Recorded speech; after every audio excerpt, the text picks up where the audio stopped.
So what attracted you to the roles? Oh man, I got cast. That's attractive always, yeah. No, it was just like the opportunity to be part of this world in particular, and this movie that I knew would be a game changer of a Marvel film. Getting to work with Ryan Coogler, which was a dream of mine for a very long time. All these things really just made it like the perfect storm of a project to be a part of. Yeah, for me it was a conversation with Ryan and him talking to me about this world and then me thinking, wow, if this goes out into the world, how many people would it empower? And I mean, it's an African superhero movie. I was like, well, I have to. How do I get involved? Beyond this. How do I get involved in this? So it was just for me it was just like and to work with this cast of people as well and to like just to get to know everyone. It was across the board. It was attractive.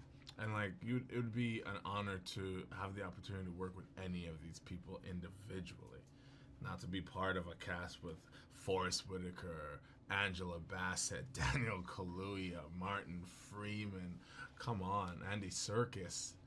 It's just magical. Daunting for sure. You mentioned working with Ryan, so tell us about the experience of working with Ryan on set. Well, a thing for me that I feel Ryan has this kind of musicality about the way he works. Like he listens very intently and closely, and he kind of composes what he wants. Like he's listening. He's like, yeah, I want this. Can this happen? And he's very much like an attentive director. And even going back to your past question about drawing you to the project, I knew I wanted to be part of the project because in the audition, I would sometimes check in to see how I was doing while I'm acting. And I would notice that he's just like this. Yeah.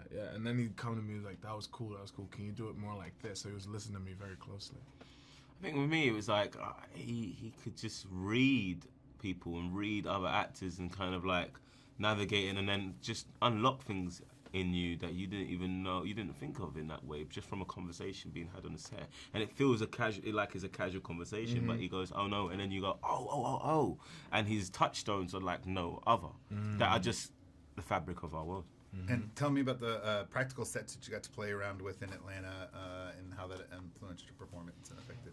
Practical sets, I mean, it's amazing. Like this, like seeing Wakanda, even like a lot of it was green screen, but the stuff that we saw and the landscapes that we were a part of were just fascinating to be around, and you're in awe of it first time, but then as a character you have to kind of go, this is my world, this is my reality. Those aspects that were like present for you at the time were so like flawless and believable. So the first time I saw the waterfall, I'm like, I really get a basin and I get like a fall and all these things. It's actually pretty cool.